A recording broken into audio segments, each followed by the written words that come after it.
नहीं माँ, मैं ये शादी नहीं कर सकती। आप समझो मेरी बात को।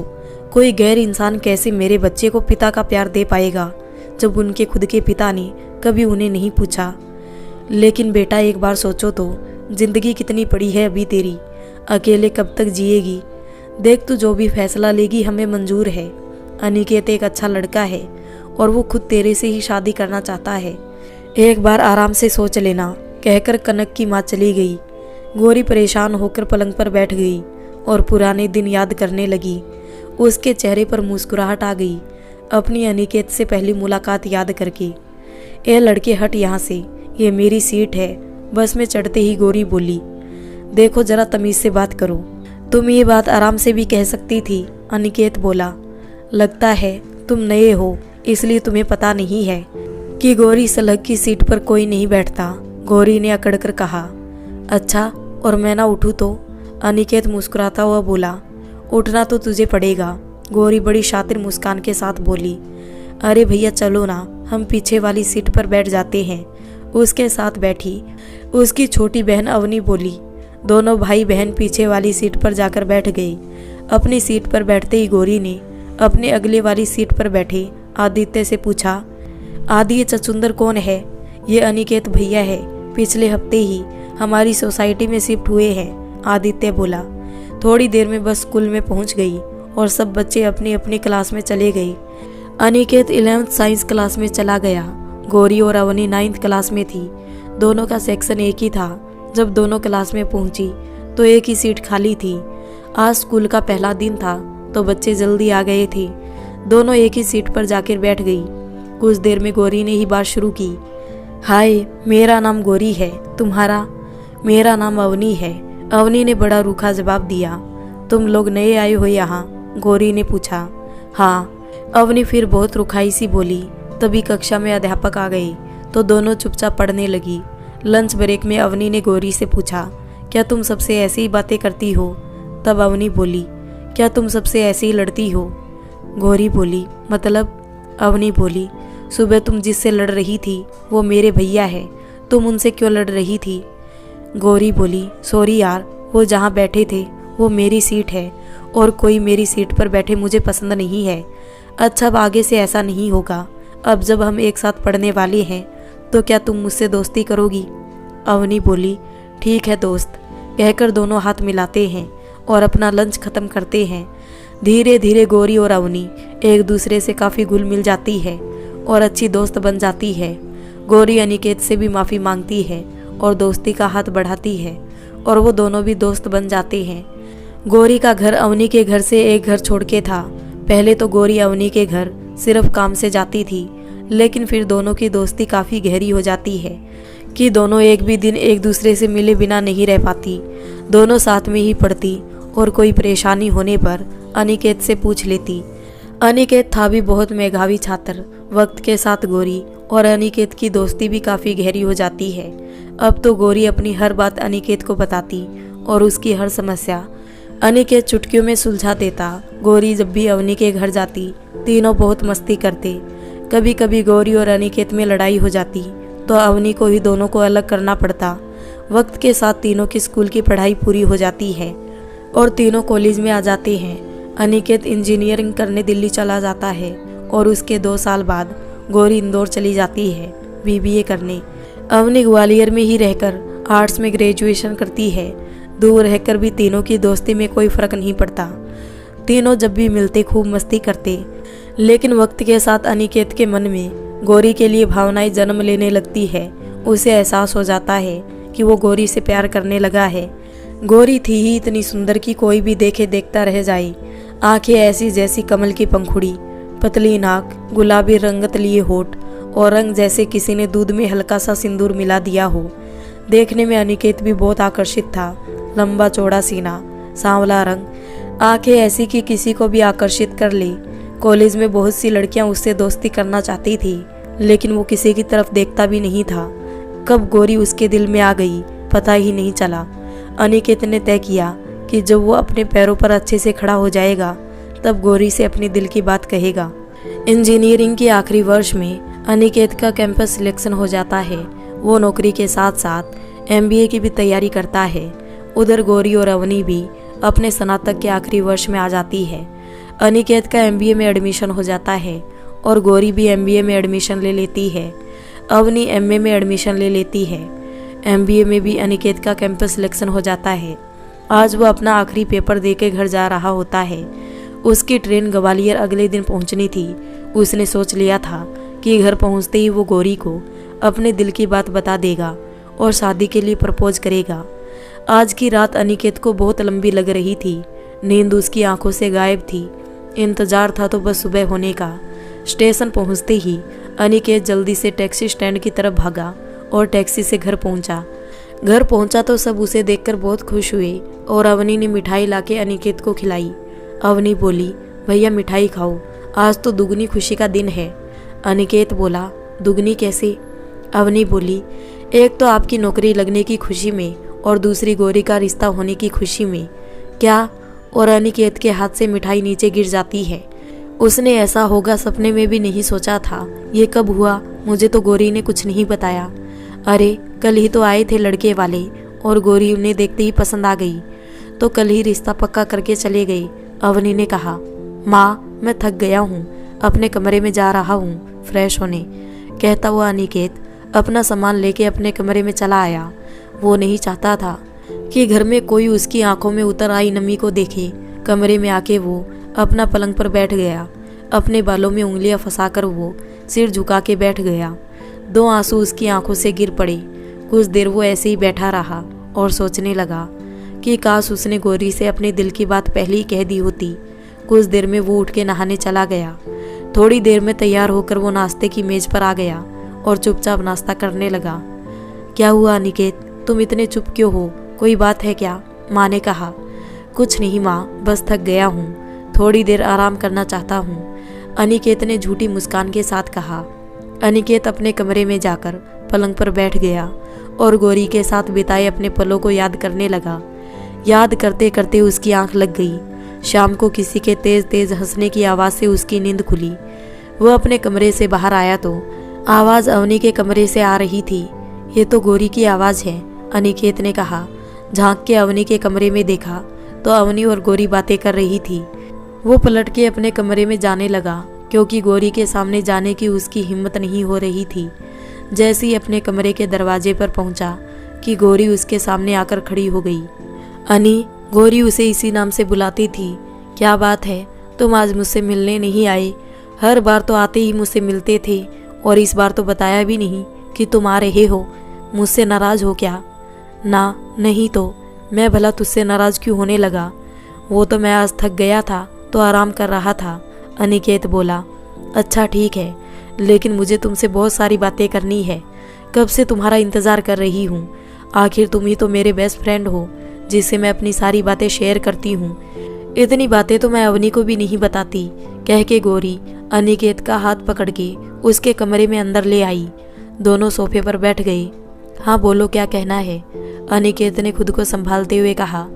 वो नहीं चाहता था कि अब गौरी को पता चले कि वो उदास है।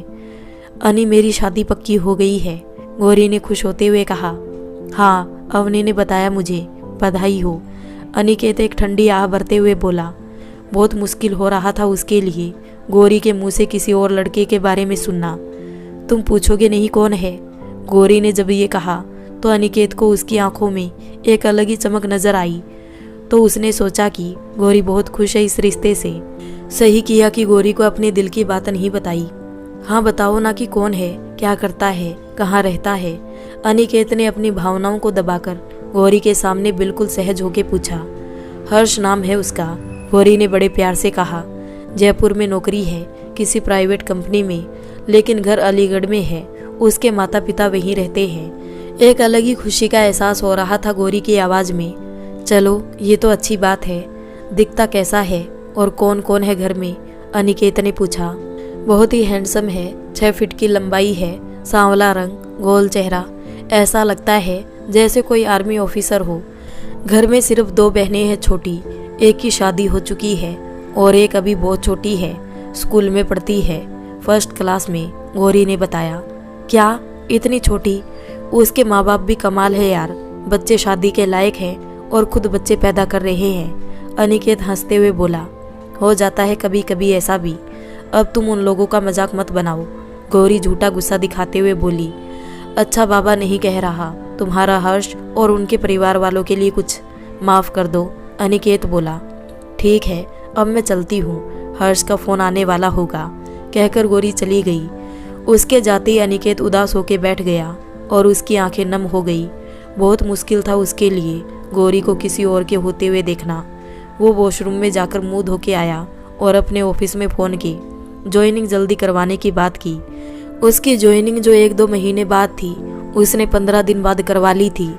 अगले दिन वो गौरी के आने से पहले ही घर से निकल जाता और शाम को आता। अब उसके लिए हर्ष की बातें सुनना बर्दाश्त नहीं हो रहा था। गौरी रोज़ अनिकेत से मिलने आती लेकिन मिल नहीं पाती। अब बस अवनी से मिलके और उसे अपनी हर्ष की बातें बता के चली जाती। वो बहुत ही खुश थी क्योंकि हर्ष एक खुली सोच वाला लड़का था। ऐसे ही 15 दिन बीत गए। अनिकेत के जाने का समय आ गया। 2 दिन बाद उसे पुणे में ऑफिस ज्वाइन करना था। शाम की उसकी ट्रेन थी तो वो गौरी के घर सबसे मिलने गया। गौरी उस वक्त छत पर हर्ष से बातें कर रही थी। चलता हूँ आंटी, अनिकेत ने गौरी के माता पिता के पैर छूते हुए कहा। अनिकेत बेटा, इतनी जल्दी जा रहे हो? अभी कुछ दिन पहले ही तो आए थे, गौरी की माँ बोली। जी आंटी, वो ऑफिस से फ़ोन आया था कि ज्वाइनिंग जल्दी करनी पड़ेगी, अनिकेत बोला। अच्छा लेकिन गौरी की शादी में तो आओगे ना? गौरी के पिता ने पूछा। जी अंकल, कोशिश करूँगा। नई नौकरी है तो छुट्टी मिलना मुश्किल है, अनिकेत बोला, जबकि वो खुद आना नहीं चाहता था। ठीक है कोई बात नहीं, काम भी ज़रूरी है, गौरी के पिता बोले। उन लोगों से मिलके अनिकेत अपने घर आया और सबसे मिलके स्टेशन के लिए निकल गया। जब गौरी घर आई तो पता चला कि अनिकेत जा रहा है तो वो भाग के अनिकेत के घर गई, लेकिन तब तक वो जा चुका था। वो उदास होकर अपने कमरे में चली गई। ये अनी को हुआ क्या है, इस बार ना ठीक से मिला ना बात की और बिना मिले चला भी गया। गौरी अपने मन ही मन में बोली, हो सकता है नई जॉब का प्रेशर हो। वो अभी सोच ही रही थी कि हर्ष की माँ का फ़ोन आ गया। वो उनसे बातें करने लगी। इधर अनी ने ऑफिस ज्वाइन कर अपने को काम में व्यस्त कर लिया, जिससे गौरी की यादें उसे परेशान ना करे। गौरी के लिए ये दिन बहुत प्यारे थे। वो रोज़ हर्ष से बातें करती। हर्ष के पूछने पर कि वो शादी के बाद हनीमून पर कहाँ जाना चाहती है तो गौरी ने मॉरिशस का नाम लिया। हर्ष ने कहा कि वो लोग वहीं जाएंगे और गौरी खुश हो गई। ऐसे ही अनिकेत अपने काम में बिजी था और गौरी हर्ष से बातें करने में और उसकी यादों में। गौरी के रिश्ते को 2 महीने हो गए थे। वो खुश थी, जैसा जीवन साथी वो चाहती थी हर्ष वैसा ही था। इधर अनिकेत भी अपने काम में व्यस्त रहता, जिससे गौरी की याद कम आए। जब भी गौरी का फ़ोन आता वो ज़्यादा बात नहीं करता, क्योंकि गौरी उसे हर्ष की बातें बताने लगती तो उसे अच्छा नहीं लगता। वो किसी न किसी बहाने से फ़ोन रख देता। शादी की तैयारियां शुरू हो गई थी। शादी अलीगढ़ में होनी तय हुई थी और गौरी के पापा ने कहा था कि वो 12 लाख देंगे लड़के वालों को, जिससे वो शादी की तैयारियां करवा सके। गौरी को ये बात बहुत अजीब लगी, लेकिन उसके पापा उसे समझा के शांत करवा दिया। आखिर उनकी बेटी की शादी थी, वो कैसे कोई कमी रहने देते। एक दिन गौरी ने अनिकेत को बहुत फ़ोन किए, लेकिन वो मीटिंग होने के कारण फ़ोन नहीं उठा पाया। फिर गौरी अवनी के यहाँ आई तो बहुत गुस्से में थी। वो सीधा अवनी के कमरे में गई तो अवनी कोई नोवेल पढ़ रही थी। उसका गुस्से से भरा चेहरा देख के अवनी बोली, क्या बात है, आज बहुत गुस्से में हो? गौरी आंखों में आंसू भरते हुए बोली, यार ये अनिकेत को हुआ क्या है, मेरे से ठीक से बात नहीं करता और आज तो फ़ोन ही नहीं उठाया। और दूसरे हर्ष के घर वालों ने तो हद ही कर दी। अब कमरे में टाइल्स लगेगी तो उसके पैसे भी मेरे पापा देंगे क्या? मुझे नहीं करनी ये शादी। मैं तो दे आई अंगूठी उतार के मम्मी को। अवनी ने हैरान होते हुए कहा, पागल है क्या तू गौरी? एक बार तो बात तो करती हर्ष से। वैसे भी तू कह रही थी कि वो बहुत प्यार करते हैं तुझसे, हर बात मानते हैं। अब तू ये गुस्सा करना छोड़ दे, इतना गुस्सा सही नहीं है। कभी गुस्से में किसी को सुना देती है या जरा सा कोई लड़का कुछ कह दे तो चांटा मार देती है। गौरी ने थोड़ा शांत होते हुए कहा, हाँ तू तो जानती है मैं गलत बात बर्दाश्त नहीं कर सकती। अगर पैसे नहीं है तो क्यों कर रहे हैं शादी? क्या इतने भी पैसे नहीं है कि टाइल्स लगवा सके एक कमरे में? वैसे तो खर्चा आधा आधा होना चाहिए था, क्योंकि हम वहाँ जा कर के कर रहे हैं शादी। सगाई यहाँ होगी जिसका सारा खर्चा पापा ही करेंगे। मैंने कहा कि ये तो गलत है, तो पापा ने ये कह के चुप करवा दिया कि हर्ष के यहाँ रिवाज है ऐसा। अवनी ने एक ठंडी आह भरते हुए कहा, बात तो तेरी सही है, लेकिन अब बड़ों की बात है, हम ज़्यादा बोल नहीं सकते। अब तू ये सब छोड़ और ये टाइम एंजॉय कर, अंकल खुद समझदार है, सब संभाल लेंगे। गौरी बोली, लेकिन मैं हर्ष से बात करूँगी, पता तो चले कि उसे कुछ पता भी है इस बारे में कि नहीं। और तू ही तो कह रही है वो मुझसे प्यार करता है और हर बात मानता है, वो ज़रूर समझेगा मेरी बात। गौरी अवनी से बात करके घर जाती है तो हर्ष से बातें करती है, तो हर्ष कहता है कोई ज़रूरत नहीं है पैसे भेजने की, वो घर पर बात कर लेगा। गौरी का गुस्सा शांत हो गया ये सुन के और खुश हो गई कि हर्ष कितना समझता है उसे। रात को अनिकेत ने गौरी को फ़ोन किया, लेकिन बिजी आने पर उसने रख दिया और खाना खाकर सो गया। करते करते शादी का दिन भी करीब आ गया और शादी की रस्में शुरू हो गई। सब लोगों ने मेहंदी संगीत में बहुत मस्ती की।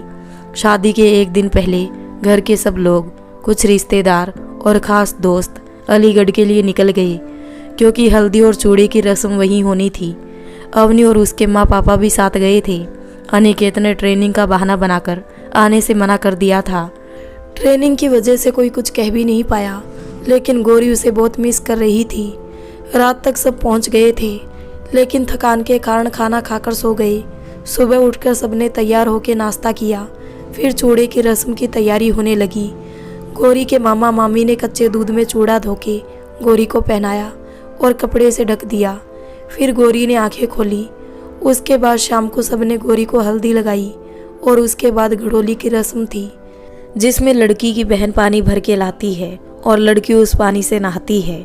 नहाने के बाद गौरी शादी के लिए तैयार होने लगी। उसके चेहरे पर एक अलग ही नूर था। वो बहुत खुश थी कि आज वो हमेशा के लिए हर्ष की हो जाएगी। तैयार होकर गौरी बहुत प्यारी लग रही थी। लाल लहंगा जिसका हरा बॉर्डर था, उसमें बहुत प्यारी लग रही थी। तभी उसके भाई आए उसे जयमाला के लिए ले जाने। उसका बड़ा भाई गौरव उसे देख के भावुक हो गया और उसकी आंखों में नमी उतर आई। गौरी धीरे धीरे बाहर आई और फूलों की चादर, जिसे उसके भाइयों ने चारों कोनों से पकड़ रखा था, कि नीचे अवनी और अपनी बहनों के साथ चलने लगी। जयमाला के लिए बाहर एक अलग स्टेज बना था। जब गौरी पहुंची तो हर्ष उसे देखता रह गया। जब वो स्टेज के पास पहुंची तो हर्ष ने मुस्कुरा के उसकी तरफ हाथ बढ़ाया तो गौरी ने उसका हाथ थाम लिया। दोनों ने एक दूसरे को जयमाला पहनाई तो दोनों के ऊपर आसमान से गुलाब के फूल बरसने लगे। फिर दोनों अंदर हॉल में आने लगे तो हर्ष ने चुपके से गौरी का हाथ थाम लिया, जो उसके दिल में एक अलग रोमांच भर गया। जब तक वो दोनों वहाँ बैठे रहे, हर्ष ने उसका हाथ नहीं छोड़ा। कुछ समय बाद दोनों को फेरों के लिए बुलाया गया। दोनों ने पंडित जी के कहे अनुसार पूजा की और गौरी के माता पिता ने उसका कन्यादान किया। फिर दोनों ने फेरे लिए और हर्ष ने अपनी अंगूठी में सिंदूर लेके गौरी की मांग भरी। विदाई का मुहूर्त होने पर गौरी को विदा करने की तैयारी होने लगी। गौरी को बाहर लाया गया और हाथ में चावल लेके पीछे फेंकते हुए आगे बढ़ने लगी, जो उसकी माँ अपने आंचल में लेती रही। चलते चलते उसकी आंखों में आंसू बहते जा रहे थे। दरवाजे पर पहुंचकर वो अपने माँ और पापा भाई के गले लगकर फूट फूट कर रोने लगी।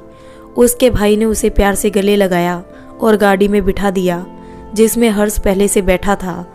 गौरी विदा होके चली गई अपने नए घर और नई जिंदगी की ओर। इधर गौरी विदा हुई और उधर अनिकेत की आंखों से भी आंसू बह निकले, ये सोच के कि गौरी अब हमेशा हमेशा के लिए किसी और की हो गई है। वो उसके साथ बिताए हुए पलों को याद करते करते सो गया। विदा होकर गौरी अपने ससुराल पहुंची। गाड़ी गली के बाहर रुक गई, क्योंकि गली बहुत पतली थी और गाड़ी अंदर नहीं आ सकती थी। थोड़ा अजीब तो था नई दुल्हन का पैदल चल के घर जाना, लेकिन गौरी ने ज़्यादा ध्यान नहीं दिया, क्योंकि वो थी ऐसी बेपरवाह। वो ऐसी बातों पर ध्यान नहीं देती थी। वो अपनी बड़ी ननद शिखा के साथ, जो कि उसकी ही हम उम्र थी, घर की ओर चल दी और हर्ष गाड़ी ठीक से खड़ी करवाने लगा। जब वो घर के सामने पहुंची तो छोटा सा घर था और सामने सिर्फ 2 छोटे दरवाजे थे, एक नीचे के कमरे का और एक 3-4 सीढ़ियाँ चढ़ के ऊपर जाने का। पहले तो गौरी की सास ने आकर उसके हाथ के छापे लगवाए, दरवाजे की ओर ऊपर आने को कहा। गौरी ऊपर आई तो उसका गृह प्रवेश करवाया गया। गौरी की ननंद फिर उसे उसके कमरे में ले गई और गौरी से कहा कि वो कपड़े बदलकर कुछ देर आराम कर ले। गौरी कपड़े बदलकर लेट गई जहाँ शिखा पहले से सो रही थी। गौरी थकी हुई तो थी, लेकिन नींद उसकी आंखों से दूर थी, क्योंकि नई जगह पर गौरी को नींद नहीं आती थी। कुछ देर बाद शिखा ने गौरी से कहा कि वो नहा ले और कुछ खा ले। गौरी शिखा के साथ बाथरूम की तरफ चल दी, जो कि कमरे से अलग था। वो कंबाइंड था, लेकिन बहुत छोटा था। गौरी ने तब घर को ध्यान से देखा। घर बहुत ही छोटा था। ऊपर सिर्फ एक उसी का कमरा था और उसी से लगी रसोई थी, जो इतनी छोटी थी एक ही इंसान खड़ा हो सकता था। रसोई से लगा बाथरूम था, और वो भी इतना छोटा कि अंदर खड़े होकर दरवाज़ा बहुत मुश्किल से बंद होता था। गौरी को लगा कि इतने छोटे बाथरूम में मैं साड़ी कैसे पहनूंगी।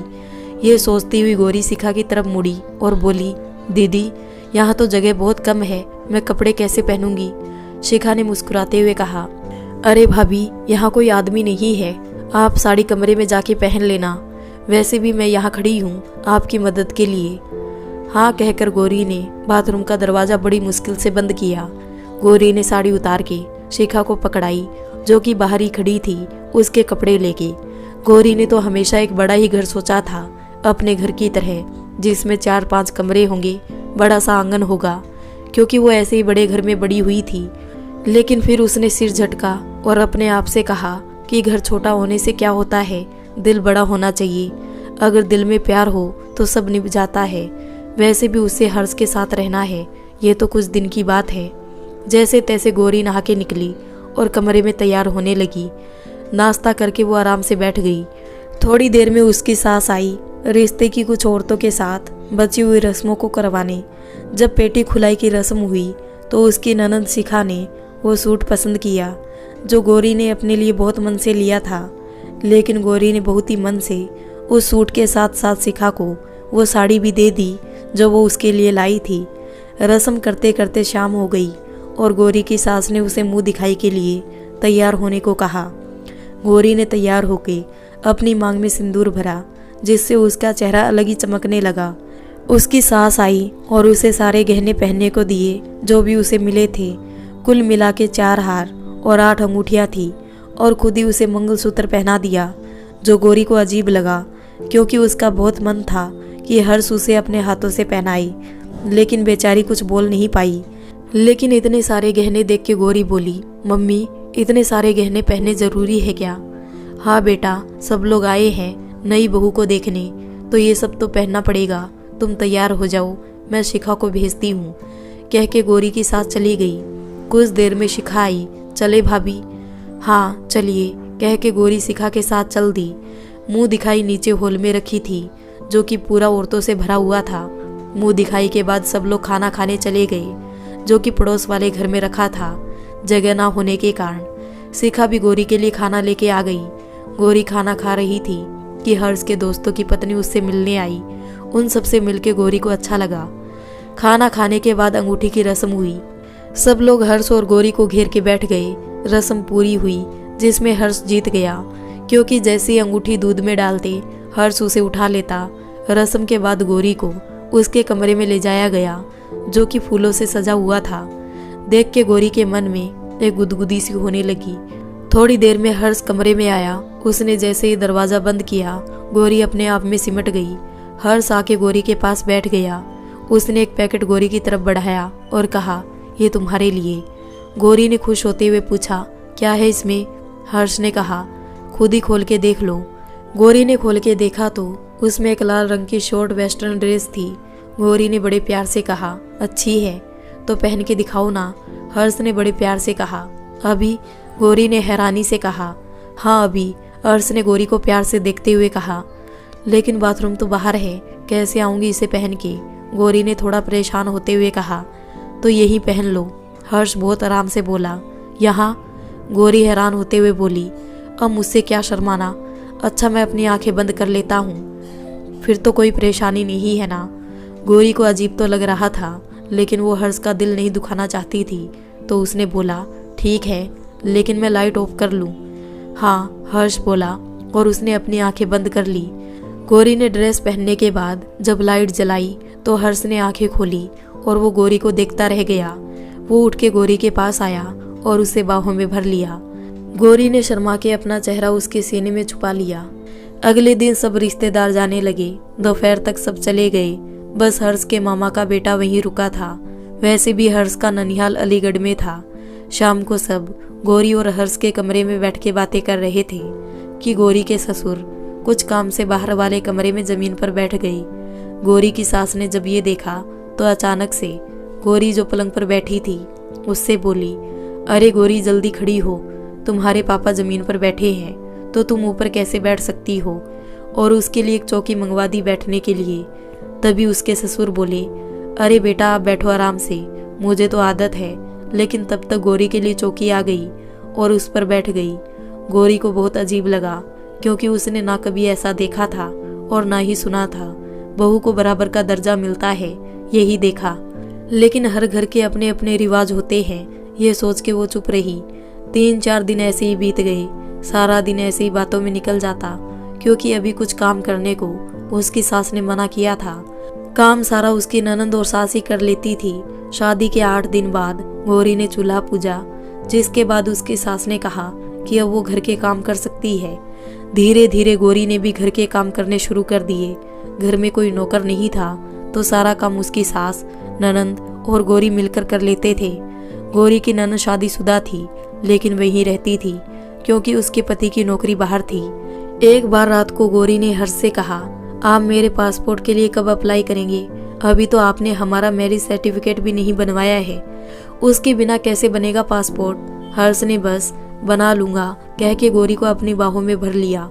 फिर एक दिन बातों ही बातों में गौरी की सास ने कहा, बेटा तुम हर्ष से घूमने जाने की बात कह रही थी लेकिन मैंने ही मना कर दिया।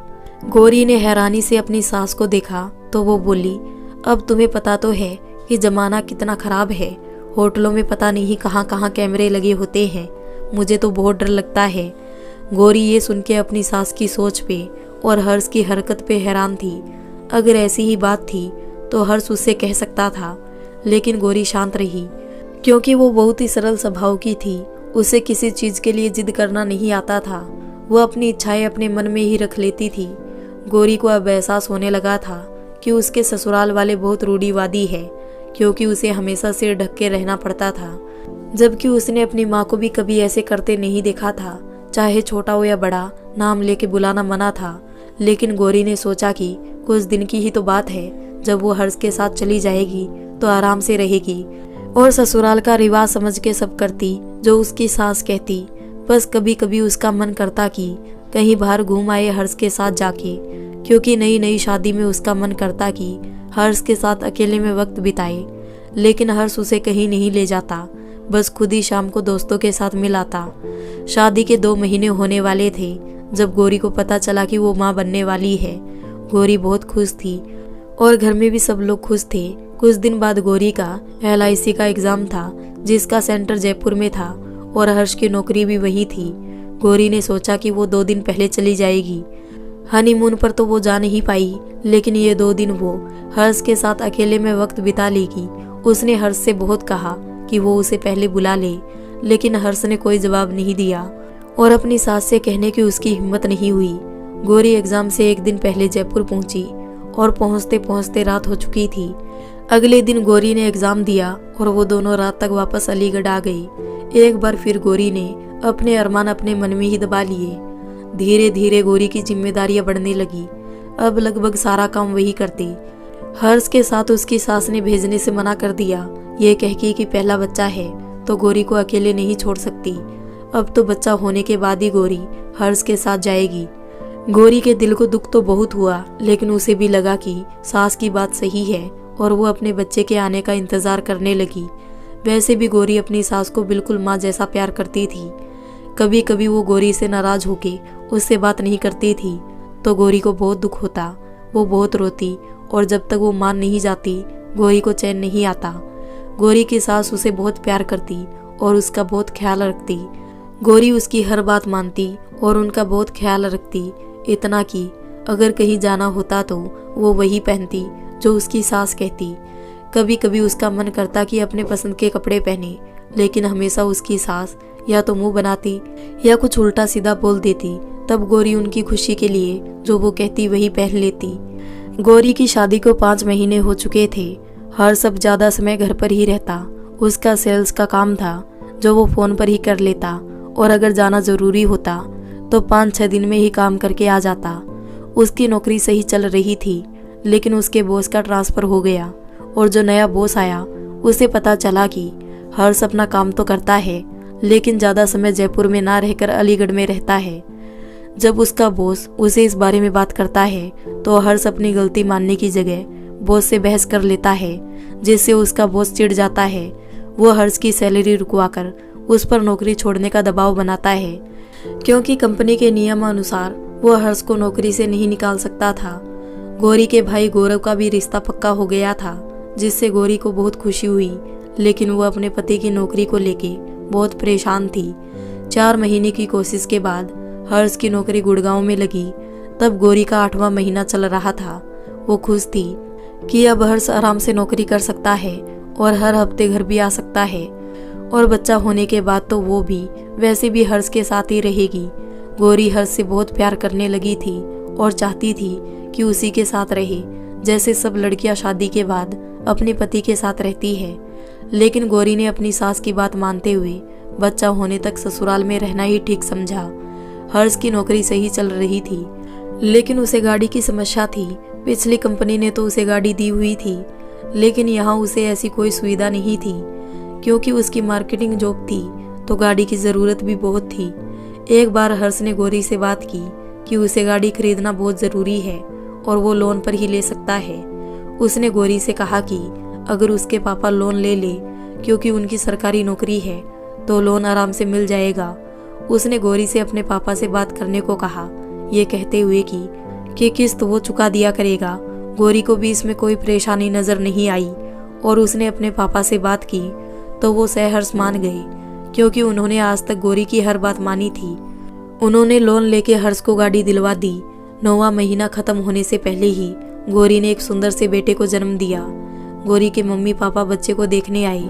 पापा रात तक वापस चले गए, लेकिन उसकी माँ रुक गई। क्योंकि बच्चा ऑपरेशन से हुआ था तो गौरी को 5 दिन हॉस्पिटल में ही रहना था। रात को गौरी की माँ ही बच्चे को संभालती, उसकी सास सारा दिन वहीं रहती। लेकिन उसकी तीनों मामी सास भी सुबह आ जाती और रात को जाती। सुबह से रात तक वो लोग बातें करती रहती और गौरी आराम भी ना कर पाती। तीसरे दिन गौरी की माँ भी चली गई। उस दिन गौरी ने सारी रात बैठ के काटी, क्योंकि बच्चा सारी रात जागता रहा और उसकी सास घोड़े बेच के सो रही थी। 5वें दिन गौरी घर आ गई। डॉक्टर ने अभी उसे 1 महीने आराम करने को कहा था। गौरी की सास, जो उसे सिर आंखों पर रखती थी, उसके स्वभाव में बदलाव आने लगा था। गौरी जो पूरी रात बच्चे के साथ जागती थी, दिन में भी सो नहीं पाती थी, क्योंकि उसकी सास बिना काम के भी उसे जगा देती थी। कितना सोओगी? गौरी जो ये सोच बैठी थी, बच्चा होने के बाद हर्ष के साथ रहेगी। उसकी सास ने ये कह दिया था कि अभी तो बच्चा छोटा है, अभी वो नहीं जा सकती। ये सुनकर गौरी को बहुत दुख हुआ और हर्ष पे गुस्सा आया, जिसे इस बात से फर्क नहीं पड़ा। लेकिन अभी ये सब छोड़ गौरी ने अपनी सेहत पर ध्यान दिया, जिससे वो अपनी भाई की शादी में आराम से जा सके, जो 1 महीने बाद थी। गौरी की शादी को 1 साल होने वाला था, लेकिन हर्ष ने उसे साथ ले जाने की कोई बात नहीं की थी। गौरी का बेटा 1 महीने का हो चुका था जब वो अपने भाई की शादी के लिए अपने मायके आ गई, लेकिन मन में एक इरादा करके गौरी अपने भाई के साथ शादी के 1 हफ्ता पहले अपने मायके आ गई। घर पहुंची तो उसके मम्मी पापा ने बहुत प्यार से उसका स्वागत किया और अपने नाती को देख के बहुत खुश हुए, क्योंकि वो पहली बार अपने नाना नानी के घर आया था। शाम को अवनी गौरी से मिलने आई। उसकी शादी पिछले महीने हुई थी, लेकिन गौरी का बहुत मन होने पर भी वो नहीं आ सकती थी, क्योंकि उसकी शादी के 1 हफ्ते पहले ही गौरी को बेटा हुआ था। शादी के बाद अवनी का रूप और निखर आया था और उसके चेहरे पर एक अलग ही चमक थी। गौरी को देखते ही अवनी उसके गले लग गई और उसके पास आके बैठ गई। अवनी ने जब गौरी के बेटे को देखा तो उसे अपनी गोद में ले लिया। हाय गौरी, कितना प्यारा है ये, किस पे गया है? मुझे तो जीजू जैसा लगता है, कह के अवनी ने उसे प्यार किया और उसे खिलाने लगी। हाँ, ये बिल्कुल हर्ष की कॉपी है, गौरी ने कहा और अवनी को अपने बेटे के साथ खेलते हुए मुस्कुरा दी। अवनी, तू तो शादी के बाद कितना बदल गई है, एक अलग ही नूर आ गया तेरे चेहरे पर। यह सब आकाश के प्यार का असर है, अवनी ने शर्माते हुए कहा। आए हाय देखो तो हमारी नई नवेली दुल्हन कैसे शर्मा रही है। गौरी ने अवनी को छेड़ते हुए कहा। अच्छा बताना अपने ससुराल के बारे में कुछ, जीजू क्या करते हैं? गौरी ने प्यार से पूछा। वो बैंक मैनेजर है, अभी उनकी पोस्टिंग दिल्ली में है। मैं उनके साथ चली जाऊंगी तो मम्मी ने कहा कि कुछ दिन माँ के पास रह आऊं, फिर पता नहीं कब जाना हो। और फिर गौरव भैया की शादी में तो आना ही था तो मैं आ गई। आकाश भी आएंगे तब मैं उनके साथ ही चली जाऊंगी। घर के सब लोग बहुत अच्छे हैं, मुझे लगता ही नहीं कि मैं ससुराल में हूँ, अवनी ने खुश होते हुए कहा। सुनकर गौरी मुस्कुरा दी। वो खुश थी कि उसकी सहेली को एक अच्छा घर और प्यार करने वाला पति मिला है जो उसका ख्याल रखता है। फिर दोनों सहेलियां इधर उधर की बातें करने लगी। अवनी को गौरी ने अपनी शादीशुदा जिंदगी के बारे में नहीं बताया क्योंकि अवनी अपनी नई जिंदगी में बहुत खुश थी और गौरी उसे परेशान नहीं करना चाहती थी। धीरे धीरे शादी का दिन भी नजदीक आ गया और शादी की रस्में शुरू हो गई। लेकिन इतने दिन हर्ष का कोई फोन नहीं आया और गौरी भी जब करती तो वो व्यस्त होता। रात में भी बच्चे के चक्कर में गौरी जल्दी सो जाती तो उसकी हर्ष से ज्यादा बात नहीं हो पाती थी। गौरी की भाभी आगरा की थी और बारात भी वहीं जानी थी। सुबह घड़ोली की रस्म थी जिसमें बहन जोड़े में मंदिर जाती है और घड़े में पानी भरकर लाती है और उस पानी से दूल्हा नहाकर तैयार होता है। गौरी ने इस रस्म के बारे में बताया था अपने ससुराल में। उसे उम्मीद थी कि हर्ष आएगा लेकिन वो नहीं आया। उसे लगा कि उसके इकलौते भाई की शादी है और हर्ष इस घर का दामाद है तो बिना औपचारिकता के आ जाएगा, लेकिन ऐसा नहीं हुआ। गौरी ने दुखी मन से रस्म की क्योंकि वो करनी जरूरी थी। सारी रस्में करके सब लोग बारात लेकर निकल गए। शाम तक बारात पहुंच गई थी और हर्ष भी अपने परिवार के साथ सीधा शादी में आ गया था। हर्ष ने गौरी से ज्यादा बात नहीं की और गौरी के मन में बहुत सवाल थे, लेकिन उसे अभी हर्ष से बात करना सही नहीं लगा। पूरी शादी में हर्ष के घर वालों ने गौरी से ज्यादा बात नहीं की, बस उसके बेटे को लेके बैठे रहे। गौरी की माँ भी शादी में व्यस्त थी और गौरी भी अंदर ही अंदर हर्ष और उसके घर वालों के व्यवहार से परेशान अकेली एक कोने में बैठी थी। कोई आता तो एक झूठी मुस्कान गौरी अपने चेहरे पर ले आती। अवनी आकाश के साथ जब आई और पूछा कि अकेले क्यों बैठी है तो गौरी ने सिर दर्द का बहाना बना दिया, जबकि गौरी और उसकी माँ ही जानते थे कि गौरी कितनी परेशान है। शादी की रस्मों में भी हर्ष उसके साथ नहीं था, शादी में होते हुए भी वो उसके साथ नहीं था। वो तो एक मेहमान की तरह शादी में अपने परिवार के साथ बैठा था। गौरी के भाई की जयमाला हो रही थी लेकिन उसका ध्यान अपनी बहन पर था जो अकेली बैठी परेशान थी। गौरी के मन में कहीं डर बैठ गया था कि कहीं वो लोग उसके बेटे को लेके चुपचाप ना निकल जाए। गौरी से वो लोग बात नहीं कर रहे थे जिसका कारण गौरी नहीं समझ पा रही थी और बेटे को एक मिनट के लिए भी नहीं छोड़ रहे थे। वैसे भी उसके ससुराल वालों की मानसिकता थी भी ऐसी, जिन्हें लड़का ज्यादा प्यारा होता है। उसकी सास ने तो उसे लड़का होने की दवाई भी ला कर दी थी, लेकिन गौरी ने वो चुपचाप फेंक दी थी। कभी कभी गौरी सोचती थी कि आज के जमाने में गौरी के ससुराल वाले कितने दकियानूसी ख्यालात के हैं। यहाँ तक कि हर्ष की भी ऐसी ही सोच है। थोड़ी देर बाद गौरी अपने बेटे को ले आई, तब उसके दिल को शांति मिली। फेरों का समय होने वाला था तो गौरी कपड़े बदलने गई। तब हर्ष ने गौरी को बुलाया। गौरी, तुम यहीं से वापस अलीगढ़ चल रही है हमारे साथ? गौरी हैरान होके बोली, मैं ऐसे कैसे जा सकती हूँ? मेरा सामान भी यहाँ नहीं है और पापा ने घर पर भैया भाभी के लिए रिसेप्शन रखा है। मैं नहीं होंगी तो उन्हें कैसा लगेगा? लेकिन हर्ष नहीं माना और साफ कह दिया कि वो साथ चल रही है। गौरी ने ये बात अपनी माँ को बताई तो उसकी माँ और मामी हर्ष से बात करने गई तो हर्ष ने पहले तो गौरी के लिए बहुत उल्टा सीधा कहा कि वो उसके माँ पापा का सम्मान नहीं करती, ना कोई काम करती है, यहाँ भी उन लोगों से अलग बैठी है, शादी में भी उसके माँ बाप को सम्मान नहीं मिला। गौरी खुद को समझती क्या है, उस जैसी तो 50 खड़ी कर दूं मैं। गौरी की माँ और मामी को बहुत बुरा लगा हर्ष के मुंह से ऐसी बातें सुन के, लेकिन शादी का माहौल था तो उन्होंने हर्ष को समझाया, जिसे देख के हर्ष की माँ भी समझाने आ गई और हर्ष मान गया। फेरे शुरू हुए तो हर्ष भी गौरी के साथ आके बैठ गया तो गौरी को लगा कि शायद वो ज्यादा ही सोच रही थी। सुबह भाभी को विदा करवा के वो सब लोग घर आ गए और जाकर सो गए। यहाँ भी हर्ष ने गौरी से ज्यादा बात नहीं की और जिस कमरे में उसके घर वाले रुके थे वहीं जाके सो गया। रात के फंक्शन में भी वो अपने घर वालों के साथ लगा रहा गौरी का दिल अंदर ही अंदर रो रहा था कि अभी शादी को 1 साल भी नहीं हुआ और हर्ष उसे ऐसे इग्नोर कर रहा है। गौरी बस अपने बेटे को लेकर शांत बैठी रही, क्योंकि वो नहीं चाहती थी कि भाई की शादी का फंक्शन खराब हो। रात में जागरण था, जिसमें गौरी थोड़ी देर बैठ के आ गई, क्योंकि बच्चा छोटा था। ऑपरेशन के कारण वो ज़्यादा देर नहीं बैठ सकती थी। सुबह जब मेहमान विदा होने लगे तो गौरी की सास गौरी के पास आई कि चलने की तैयारी कर लो, निकलना है। तब गौरी ने उन्हें जाने से मना कर दिया। पता चलने पर हर्ष गौरी के पास आया। गौरी, हर्ष ने चीख के उसे आवाज़ लगाई। क्या हुआ, ऐसे क्यों चीख रहे हो? गौरी ने भी थोड़े गुस्से से कहा। ये क्या सुन रहा हूँ मैं, तुम घर नहीं चल रही हो? हर्ष ने कहा। नहीं, और अब मैं तुम्हारे साथ सीधा गुड़गांव ही जाऊंगी। शादी को 1 साल होने वाला है और तुम मुझे साथ ले जाने की बात ही नहीं करते। क्या शादी इसलिए की थी कि तुम और मैं अलग अलग रहे?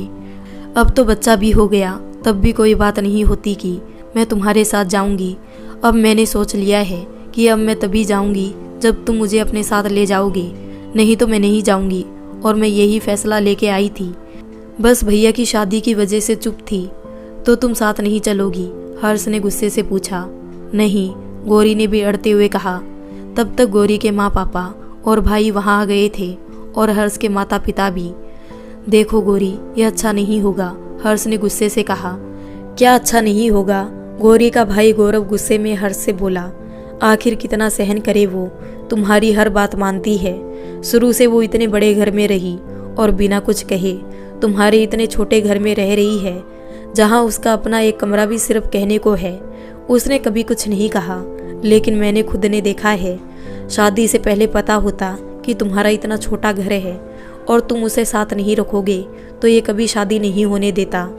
आखिर सिर्फ तुम्हारे साथ ही तो रहना चाहती है वो, और आज के ज़माने में कौन लड़की अपने पति से दूर रहती है?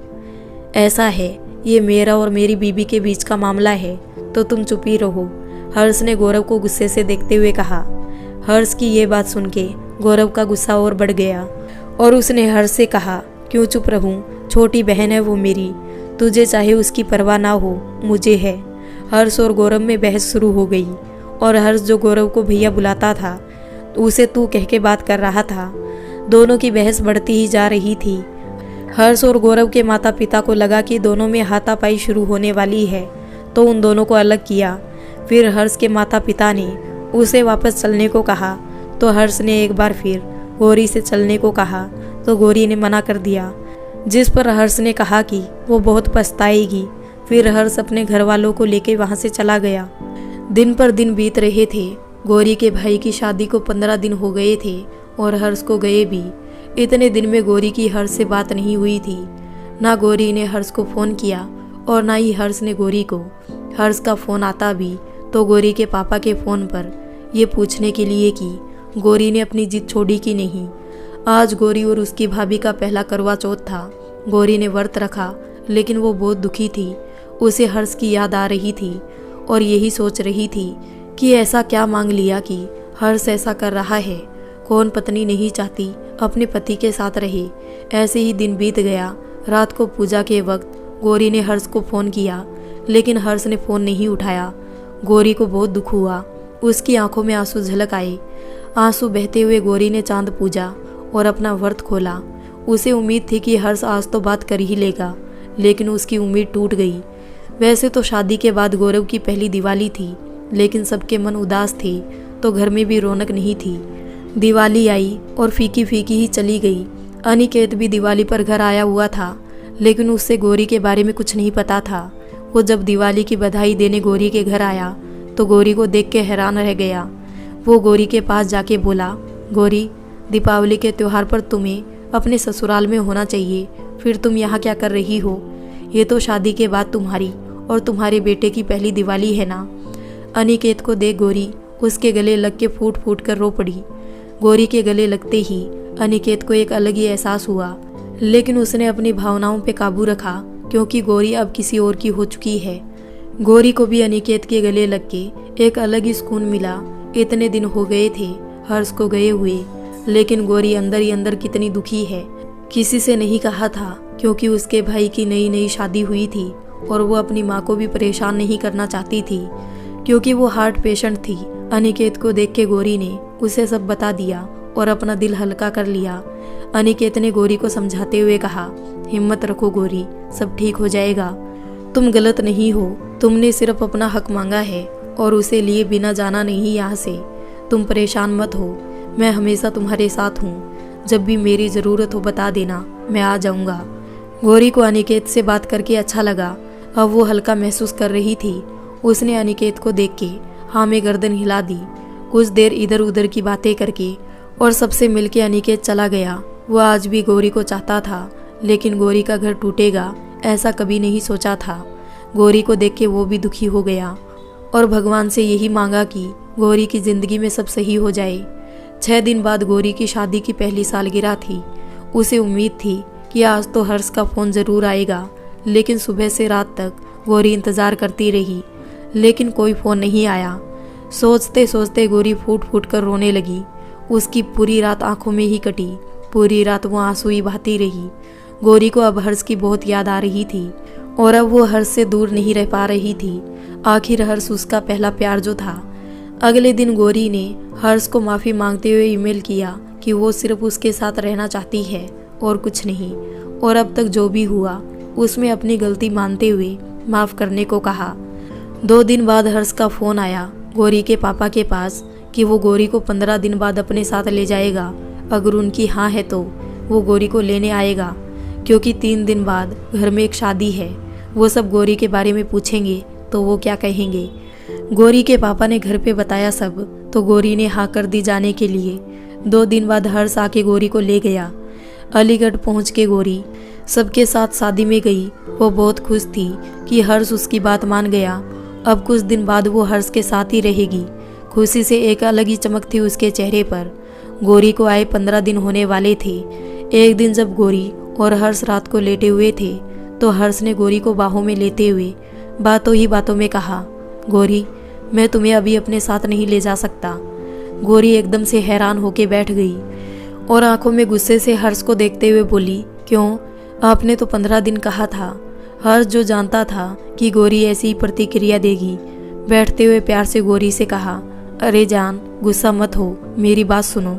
गौरी ने भी शांत होते हुए कहा, बोलो। हर्ष ने अपनी आवाज़ में प्यार भरते हुए कहा, देखो, अभी मेरी नई नौकरी है और मैं टेम्परेरी एम्प्लॉय हूँ। 6 महीने बाद मैं परमानेंट हो जाऊँगा और तब तक घर भी देख लूँगा, तब तुम्हें ले जाऊँगा।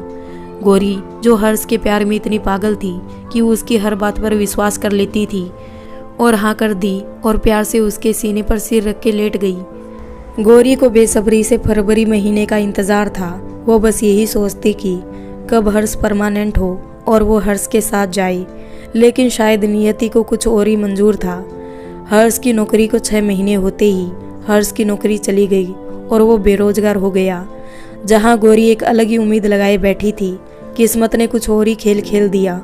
गौरी दुखी तो थी कि हर्ष की नौकरी चली गई, तो अब घर का खर्चा कैसे चलेगा, क्योंकि उसके ससुर कुछ खास कमाते नहीं थे, लेकिन सुकून भी था कि अब वो हर्ष के साथ ही रहेगी। इधर अनिकेत के माता पिता उस पर शादी के लिए जोर डाल रहे थे। उसने उनके कहने पर लड़कियां भी देखी, लेकिन कोई भाई नहीं, क्योंकि दिल में तो अभी भी गौरी ही बसी थी। थक कर उसने शादी से इनकार कर दिया। उसके माता पिता ने बहुत समझाया, लेकिन वो नहीं माना। धीरे धीरे वक्त बीत रहा था। हर्ष को घर में खाली बैठे 6 महीने हो गए थे। इधर गौरी ने बीएड का एग्ज़ाम दिया। उसका नंबर प्राइवेट कॉलेज में आया, जिस पर हर्ष ने कह दिया कि उसके पास फीस के पैसे नहीं है, वो चाहे तो अपने पापा से मांग ले। गौरी को दुख तो हुआ कि हर्ष की नौकरी जाने का, लेकिन खुश भी थी कि अब हर्ष उसके पास है। हर्ष की नौकरी गई 1 साल हो गया था और उसके पिता भी कुछ खास काम नहीं करते थे, जिससे पैसों की तंगी हो रही थी। लेकिन गौरी इस बात पर हैरान थी कि उन लोगों के खाने पीने और घूमने में कोई फ़र्क नहीं आया था। उधार लेके भी घर के हालात ऐसे थे जैसे बहुत अच्छी कमाई हो। उससे समझ नहीं आ रहा था कि अगर पैसे आ रहे हैं तो कहाँ से। उसे शक हुआ कि कहीं हर्ष कुछ गलत काम तो नहीं करने लगा है। उसने देखा भी था कि हर्ष और उसके मामा का बेटा नीचे कमरे में टीवी देखते हैं, लेकिन कमरा बंद करके, और एक रोशनदान था जिसको उन लोगों ने ढक दिया था। उसे ये तो समझ आ गया था कि हर्ष जो भी कर रहा है उसका सबको पता है, घर में सिर्फ उसको छोड़ के। एक दिन गौरी मौका देख के सफाई के बहाने से नीचे कमरे में गई जब कोई नहीं था, और अलमारी में तलाशने पर उसके हाथ में एक डायरी लगी जिसमें कुछ हिसाब लिखा था, जिसे देख के गौरी के समझ में आ गई कि हर्ष ने सट्टा खेलना शुरू कर दिया है, क्योंकि उन दिनों आईपीएल के मैच चल रहे थे। गौरी को बहुत गुस्सा आया कि हर्ष ऐसा काम कर रहा है और उसने गौरी से भी छुपाया है। कुछ दिन बाद हर्ष ने ये काम बंद कर दिया और गौरी को अपनी ननद से पता चला कि हर्ष क्या काम करता था और उसको 2 लाख का नुकसान भी हुआ है। गौरी को दुख हुआ कि उसकी पढ़ाई के लिए हर्ष के पास 40,000 रुपये नहीं थे, लेकिन सट्टा खेलने के लिए 2 लाख थे। लेकिन गौरी ने हर्ष से इस बारे में कुछ नहीं कहा, क्योंकि उसे पता था कि इसके बारे में बात करना बेकार है। गौरी ने वैसे भी हर्ष के बर्ताव में फ़र्क महसूस किया था। उसकी भावनाओं की परवाह उसे पहले भी ज़्यादा नहीं थी, लेकिन अब वो और कम होती जा रही थी। गौरी का बेटा 1 साल का होने वाला था और उसकी सास और हर्ष ने अच्छा बड़ा उत्सव करने का सोचा। उसके पहले जन्मदिन पर खूब बड़ा आयोजन हुआ, जिसमें 1 लाख का खर्चा आया, सब कुछ मिलाकर, जिसके लिए घर का सोना गिरवी रख दिया था। गौरी सोच रही थी कि कर्जा करके इतना बड़ा उत्सव करने की क्या ज़रूरत थी, लेकिन गौरी समझ चुकी थी कि हर्ष और उसकी माँ के लिए दिखावा ही सब कुछ है। उनका वही हिसाब है, आमदनी अठन्नी, खर्चा रुपया। जन्मदिन पर ऐसा आयोजन हुआ जैसे कितने अमीर लोग हो, लेकिन वो जानती थी कि उसके ससुराल में इतना पैसा है नहीं जितना दिखाते हैं। गौरी दोबारा प्रेग्नेंट हो गई थी, लेकिन उसे चिंता थी कि अगर जल्दी हर्ष की नौकरी नहीं लगी तो 2 बच्चों का खर्चा कैसे चलेगा। करीब 1.5 साल बाद हर्ष की नौकरी लगी, लेकिन भारत से बाहर कतर में घर के हालात ऐसे हो गए थे कि हर्ष का नौकरी करना बहुत ज़रूरी था। नौकरी अच्छी थी और वेतन भी अच्छा था, लेकिन समस्या ये थी कि हर्ष ने शादी के समय एक लोन लिया था, जिसे चुकाए बिना वो देश से बाहर नहीं जा सकता था, क्योंकि नौकरी जाने के बाद उसने किस्त नहीं भरी थी। उस लोन को ख़त्म करने के लिए हर्ष को 1 लाख की ज़रूरत थी। हर्ष की माँ ने गौरी को अपने पिता से 1 लाख मांगने को कहा, जिसे गौरी ने मना कर दिया, क्योंकि गौरी को पता चल गया था कि हर्ष ने उसके पिता के नाम पर जो गाड़ी का लोन लिया था उसकी एक भी किस्त नहीं चुकाई है, और वो लोन की किस्त उसके पापा ही भर रहे हैं। जब गौरी ने पैसों के लिए मना कर दिया, ये कहकर कि उसके पिता के पास अभी पैसे नहीं है, तो गौरी की सास ने कह दिया कि ठीक है, अब हमारा उनसे कोई रिश्ता नहीं है, वो जाना चाहे तो जाए, लेकिन घर से कोई भी नहीं जाएगा और ना ही गौरी का बेटा कभी जाएगा।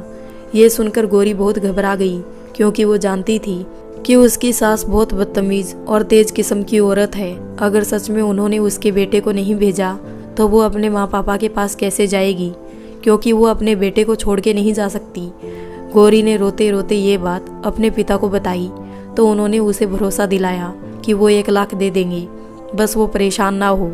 2 ही दिन में गौरी के पिता ने अपने रिश्तेदारों से बात करके पैसों का बंदोबस्त किया और हर्ष के अकाउंट में भेज दिया। हर्ष ने लोन का सेटलमेंट किया और जाने के कागज़ तैयार करवाने लगा।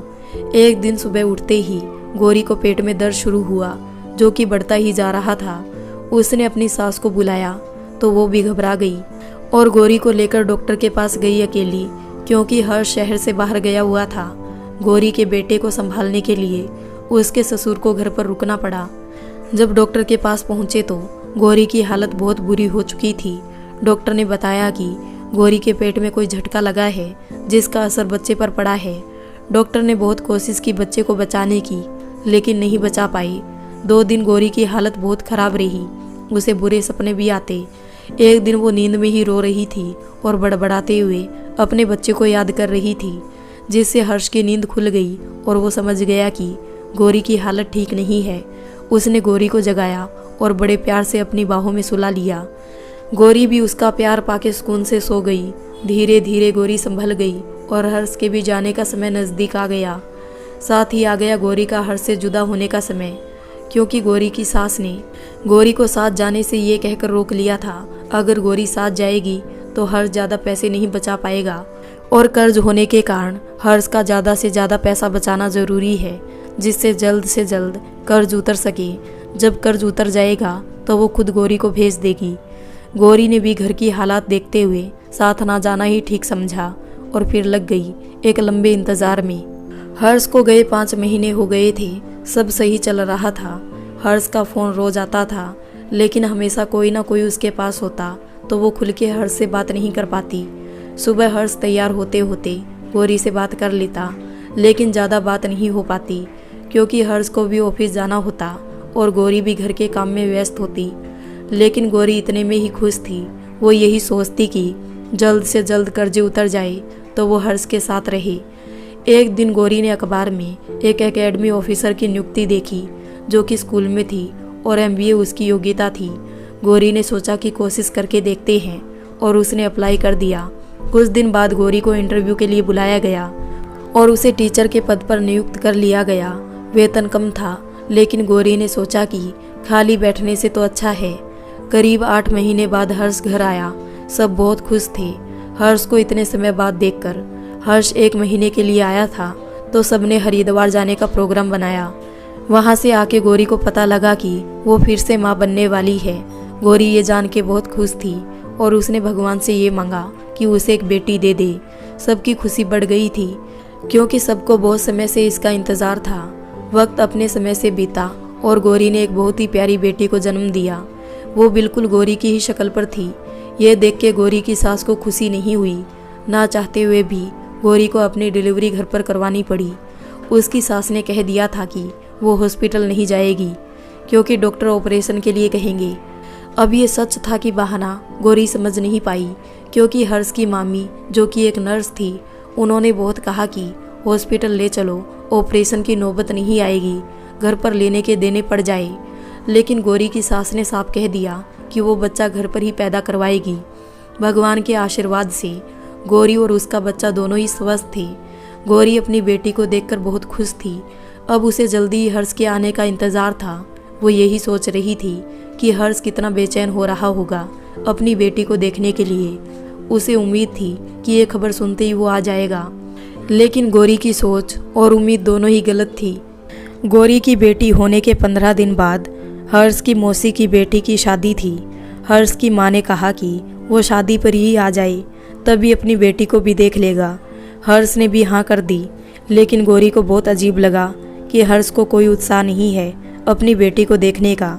उसने तो एक बार भी वीडियो कॉल भी नहीं करी बेटी को देखने के लिए। गौरी की सास ने शादी के 1 हफ्ते पहले जाना तय कर लिया था, जिसके लिए उन्होंने हर्ष के बिना ही बच्चे का नामकरण करवा दिया और पूजा में हर्ष की जगह हर्ष के मामा के बेटे को बिठा दिया, जो कि गौरी को बहुत बुरा लगा। गौरी की सास शुद्धि करवा के गौरी के बेटे को लेकर अपनी बहन के यहाँ चली गई। घर पर सिर्फ गौरी रह गई अपने ससुर के साथ और उसे अकेले ही सारा घर और बेटी को संभालना पड़ता था। शादी से 2 दिन पहले हर्ष आया तो वो लोग भी उसी दिन शादी के लिए चले गए। शादी से आने के 1 हफ्ते बाद हर्ष वापस चला गया। अब गौरी भी घर के काम और बच्चों में व्यस्त हो गई थी। नौकरी उसने सोचा था कि अब बेटी के थोड़ा बड़े होने पर ही करेगी। जब गौरी की बेटी सिर्फ 2 महीने की थी तो घर में मिस्त्री लग गए थे, जिससे अब घर के और बेटी के सारे काम गौरी पर आ गए थे क्योंकि सास तो मिस्त्रियों से काम करवाती रहती थी। रात तक गौरी थककर चूर हो जाती थी। कुछ दिन बाद उसकी ननद भी आ गई, जिससे उसका काम और बढ़ गया और वो इतनी व्यस्त हो गई कि वो हर्ष से बात नहीं कर पाती थी। हर्ष भी जो पहले रोज सुबह ऑफिस जाने से पहले गौरी से बात करता था, अब बात करनी बंद कर दी थी। गौरी भी अपनी व्यस्तता में इस बात पर ध्यान नहीं दे पाई। वक्त बीत रहा था और उसके साथ बदल रहा था हर्ष भी। वो हर्ष जिसकी सुबह गौरी से बात करते करते होती थी, अब कभी कभी बात करता था उससे, लेकिन अपनी माँ से रोज बात करता था। गौरी ने इस बात की परवाह नहीं की क्योंकि वो जानती थी कि खुल के वो बात नहीं कर पाएगी। हर समय कोई ना कोई उसके पास ही होता था। गौरी को तो बस अब इंतज़ार था कि जल्द से जल्द हर्ष या तो उसे और बच्चों को साथ ले जाए या वापस अपने देश में ही नौकरी कर ले। लेकिन नियति को शायद कुछ और ही मंजूर था। जहाँ गौरी को उम्मीद थी कुछ अच्छा होने की, वहाँ बुरी खबर मिली उसे। एक दिन अचानक हर्ष का मैसेज आया कि उसके चेहरे पर फेशियल पैरालिसिस हो गया है। गौरी का दिल रो पड़ा, उसकी आंखें नम हो गई, लेकिन उसने अपने आंसू आंखों में ही रोक लिए क्योंकि उस वक्त घर के सब लोग वहीं थे। हर्ष ने तो उसे बता दिया था कि वो घर पर आ रहा है। जहाँ खुशी थी हर्ष के आने की, वहीं दर्द था कि भगवान ने हर्ष के साथ ऐसा क्यों किया। हर्ष का इलाज चला, जिसमें उसे दिन में कई बार दवाई लेनी पड़ती थी और उसके चेहरे की मसाज भी करनी पड़ती थी। गौरी घर के काम और छोटी बच्ची होने के बाद भी हर्ष की दवाई का पूरा ध्यान रखती और फुर्सत मिलते ही हर्ष के चेहरे की मसाज करती। हर्ष का ध्यान रखते रखते गौरी खुद कमज़ोर हो गई थी, लेकिन उसने इस बात की परवाह नहीं करी। उसकी मेहनत से हर्ष 2 महीने में ही ठीक हो गया और अपनी नौकरी पर वापस चला गया। बस पीछे छोड़ गया तो गौरी के लिए फिर एक इंतज़ार। समय बीत रहा था और बेटी भी स्कूल जाने लगी थी। गौरी को अब हर्ष की कमी बहुत खलने लगी थी। उससे बहुत बुरा लगता जब हर्ष अपनी माँ से बात करके फ़ोन रख देता। वो गौरी और बच्चों के बारे में पूछता भी नहीं था। पहले तो गौरी कुछ दिन बर्दाश्त किया, लेकिन एक दिन उसने हर्ष से कहा कि वो उससे बात क्यों नहीं करता। तो हर्ष ने कहा कि वो ऑफिस से आकर थक जाता है तो हिम्मत नहीं रहती बात करने की। माँ को फ़ोन करना भी ज़रूरी है, नहीं तो वो नाराज़ हो जाएगी। जब गौरी ने कहा कि छुट्टी वाले दिन तो वो उससे बात कर सकता है, तो हर्ष ने हंसकर टाल दिया। जब भी गौरी उससे कहती तो वो ऐसे ही टाल देता। अब गौरी अगर मैसेज भी करती तो उसका जवाब 2-3 दिन में आता। कुछ दिन तो गौरी कोशिश करती रही कि हर्ष उससे बातें करे और पहले जैसा हो जाए, लेकिन हर्ष का व्यवहार गौरी की तरफ बहुत बदल गया था। उसे गौरी की किसी बात से फर्क नहीं पड़ता था। उसके लिए गौरी का होना या ना होना बराबर था। धीरे धीरे उसने भी हर्ष से कुछ कहना बंद कर दिया, क्योंकि उसे समझ में आ गया था कि हर्ष को अब उसकी कोई परवाह नहीं है और ना ही बच्चों से कोई मतलब है। माँ को खर्चे के पैसे भेजकर उसकी जिम्मेदारी खत्म। गौरी और हर्ष का रिश्ता अब सिर्फ नाम का रह गया था। हर्ष ना ही गौरी से बात करता, ना ही कभी उसके या बच्चों के बारे में पूछता था। एक बार रसोई में काम करते हुए गैस पर से कुकर लुढ़क गया। गौरी के पैर पर पका हुआ तेल गिर गया और हाथ भी जल गया। गौरी की सास तब घर पर नहीं थी। गौरी की खुद की बर्फ लगाने की हिम्मत नहीं हो रही थी, तो वो अपनी छोटी ननंद को आवाज़ देती रही, लेकिन वो नहीं आई। जब गौरी की सास आई तो उन्होंने ठंडे पानी में उसका पैर डाला तो उसे कुछ राहत मिली। रात को जब हर्ष का फ़ोन आया तो उसे लगा कि उसकी सास हर्ष को बता देगी कि गौरी का पैर जल गया है, लेकिन उन्होंने इस बारे में कोई बात नहीं की। जब गौरी ने खुद ही उसे बताया और अपने जले हुए पैर की फ़ोटो भेजी, तो भी हर्ष ने कोई प्रतिक्रिया नहीं दी। अब गौरी का उस घर में रहने का बिल्कुल मन नहीं करता था। उसकी इच्छा करती कि अपने बच्चों को लेकर यहाँ से चली जाए और हर्ष से रिश्ता ख़त्म कर ले। हर्ष के लिए गौरी का उसकी ज़िंदगी में होना ना होना बराबर ही था। जब वो बाहर रहता तो उसे गौरी से कोई मतलब नहीं था, और जब घर पर आता तो उसे सुनाता रहता कि वो करती ही क्या है, सारा काम तो उसकी माँ करती है। अगर वो घर में ना हो तो घर में खाना भी नहीं बने, या उसके काम में कमियां निकालता रहता। उसको बस रात में ही गौरी की ज़रूरत पड़ती। गौरी जो कि सुबह 5 बजे से रात के 11 बजे तक लगी रहती थी, उसकी इच्छा जाने बिना अपने शरीर की ज़रूरत पूरी करता। अगर गौरी सो भी जाती तो उसे जगा देता। उसके बाद वो खुद तो सो जाता, ये परवाह किए बिना कि गौरी कितनी थकी हुई है। गौरी ने अपनी माँ से कहा कि वह अब और ये रिश्ता नहीं निभा सकती। उसकी माँ भी चाहती थी कि गौरी वापस आ जाए। ऐसी नरक वाली ज़िंदगी से तो अच्छा है कि वो घर पर आ जाए। कुछ दिन बाद गौरी के भतीजे का पहला जन्मदिन था। गौरी की सास ने गौरी से कहा कि वो अपनी बेटी को लेकर चली जाए। बेटे के एग्ज़ाम है तो हर्ष ने मना कर दिया है भेजने से। गौरी ने जब अपनी सास से कहा अगर बेटा नहीं जाएगा तो सब पूछेंगे, वैसे भी अभी वो छोटी क्लास में है, और अपनी सास से भी चलने को कहा, तो उन्होंने ये कहकर मना कर दिया कि जगन्नाथ में उसके माता पिता ने उसके साथ अच्छा व्यवहार नहीं किया, तो अब उनकी इच्छा नहीं जाने की। गौरी ने भी अपनी सास के चलने पर ज़्यादा जोर नहीं दिया, क्योंकि वो जानती थी कि उसके माता पिता कितना भी कर ले उसको कमी ही नज़र आएगी।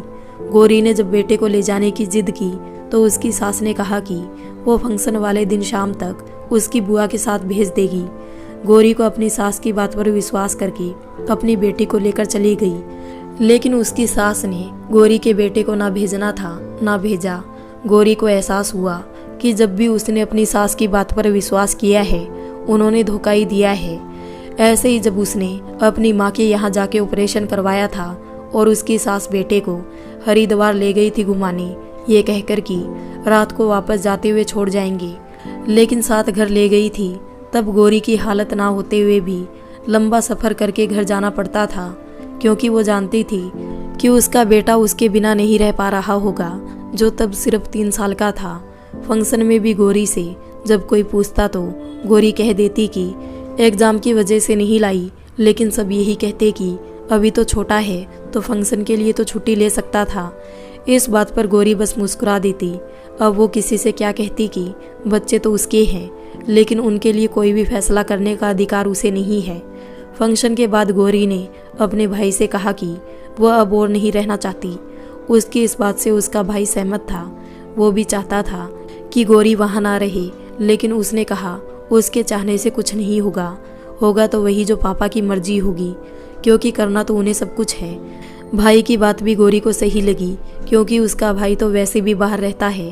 गौरी के भाई ने कहा कि वो हमेशा उसके साथ है, बस वो पापा से बात करे।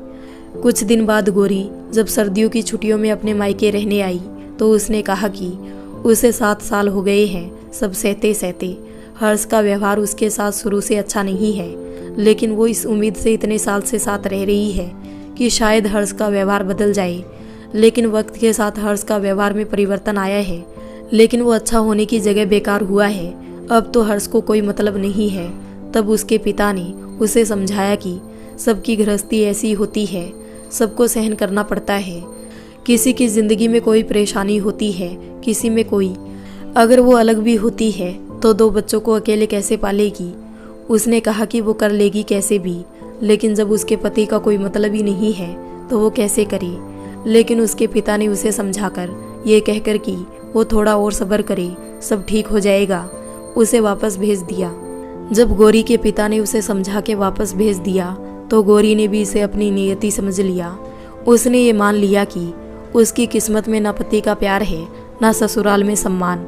गौरी ने अब सोच लिया कि अब वो बस अपने बच्चों पर ध्यान देगी, पढ़ेगी लिखेगी तो कोई नौकरी करके सक्षम बनेगी। दिन ऐसे ही बीत रहे थे। गौरी को अब सिर्फ अपने बच्चों से मतलब था।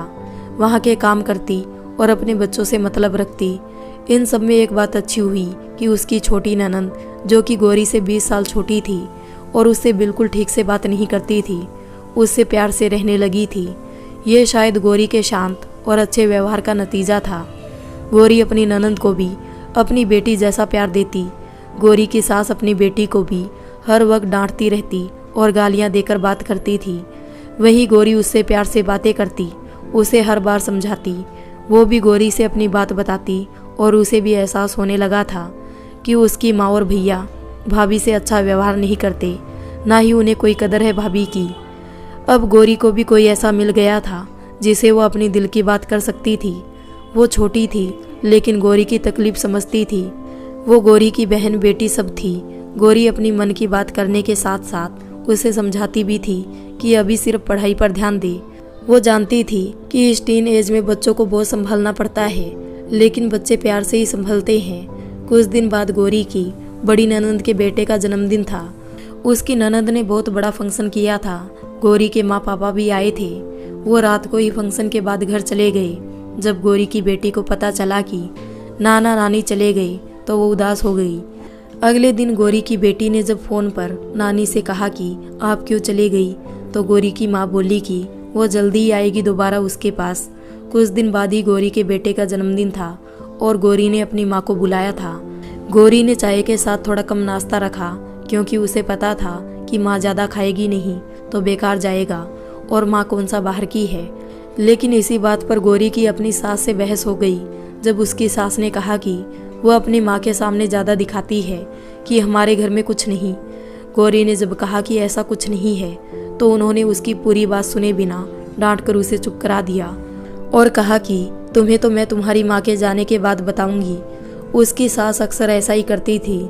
जरा जरा सी बात पर गौरी को खूब सुनाती थी और बात का बतंगड़ बनाती थी, लेकिन 2 दिन बाद ही ठीक से बात करने लगती थी। गौरी की माँ इस बार 2 दिन रह कर गई।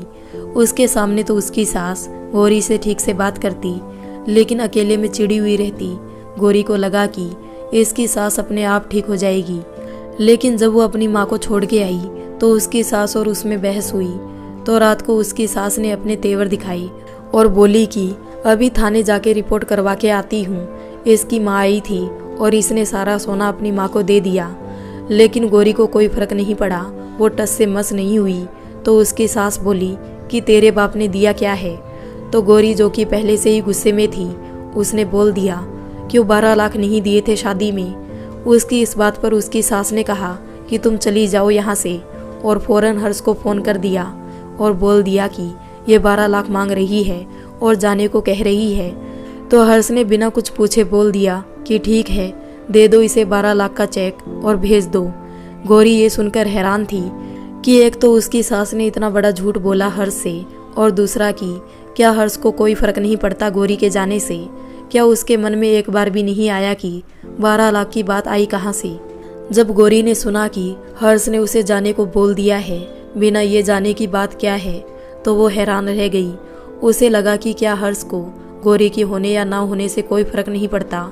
उसकी सास ने भी कह दिया कि वो चली जाए और बच्चों को ले जाना चाहे तो ले जाए या छोड़ जाए। उसकी सास ने अपनी बड़ी बेटी को फ़ोन करके सब बताया, तो उसने गौरी के माँ के लिए बहुत अपशब्द कहे और कहा कि वो ही अपनी बेटी का घर तुड़वा रही है। उन्होंने भी उसे बुला लिया था और कहा था कि जब ये अपना सामान पैक करे तो वीडियो बना लेना, ताकि कल को ये ना कहे कि सामान नहीं दिया। गौरी सबके बदले हुए व्यवहार से हैरान थी। गौरी ने अपना सामान रखना शुरू कर दिया था। जब उसकी सास से बहस हो रही थी तो उसका बेटा भी वहीं था और सब सुन रहा था। उसने भी गौरी से कहा अब हम यहाँ नहीं रहेंगे, और वो भी अपना सामान रखने लगा। गौरी को बहुत बुरा लगा कि उसकी सास ने यह भी नहीं सोचा कि ये सब सुनकर उस 7 साल के बच्चे पर क्या असर पड़ेगा। अब उसने सोच लिया था कि जब उसके पति को उसके होने या ना होने से कोई फर्क नहीं पड़ता, और जिस घर में किसी को उसकी परवाह नहीं है उस घर में उसे नहीं रहना। जब ये सब बात हुई तो उसके ससुर शहर से बाहर थे। हर्ष की माँ ने बोल दिया था कि जब वो वापस आएंगे तो वो गौरी के पापा को बोल देंगे कि अपनी बेटी को ले जाए।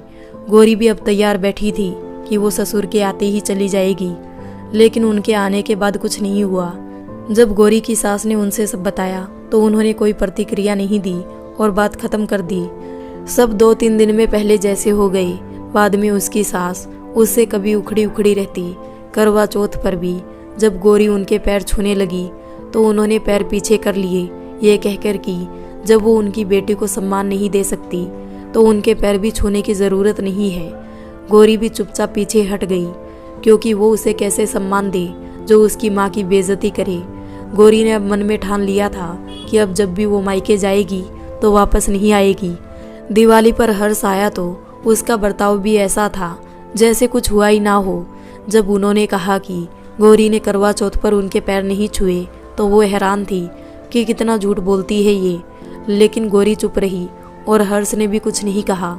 बस दिवाली की पूजा के बाद आराम से पूछा कि पैर छू लिए या नहीं। दिवाली के बाद सब तिरुपति, बालाजी, रामेश्वर घूमने गए। सब आराम से घूम कर आए। सब कुछ नॉर्मल होने लगा था। हर्ष नौकरी छोड़ आया था और उसका व्यवहार भी पहले जैसा हो गया था। उसने अब वही बात बात पर गौरी को सुनाना और उसके काम में कमी निकालना शुरू कर दिया था।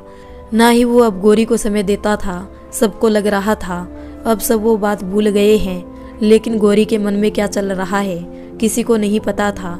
गौरी ने अपनी छोटी ननंद से बोल दिया था कि अब वो यहाँ नहीं रहेगी। उसे तो इंतज़ार था बस सर्दियों की छुट्टी आने का और अपने घर जाने का, लेकिन जब उसने छुट्टियों में घर जाने की बात की तो हर्ष ने मना कर दिया और इस बात पर गौरी और हर्ष की बहस हो गई। 2-3 दिन गौरी और हर्ष की बातचीत बंद थी। एक बार गौरी ने गुस्से में अपने बेटे को चांटा मारा तो हर्ष ने भी गौरी के हाथ पर बहुत जोर से वाइपर मारा, जिससे गौरी के हाथ पर नील पड़ गई। अब गौरी का उस घर में रहना मुश्किल हो रहा था। वो बस एक एक दिन गिन रही थी घर जाने का। आज 31 दिसंबर था, साल का आखिरी दिन। आज मंगलवार था और हर्ष ने कुछ पैसे भी जोड़े हुए थे, तो उसने सुंदरकांड का पाठ करवाया। गौरी के माता पिता को भी बुलाया था और गौरी के लिए पूरा मौका था अपनी पुरानी जिंदगी से आज़ाद होने का। गौरी ने इरादा कर लिया था कि वो अपने माता पिता के साथ चली जाएगी और कभी वापस नहीं आएगी।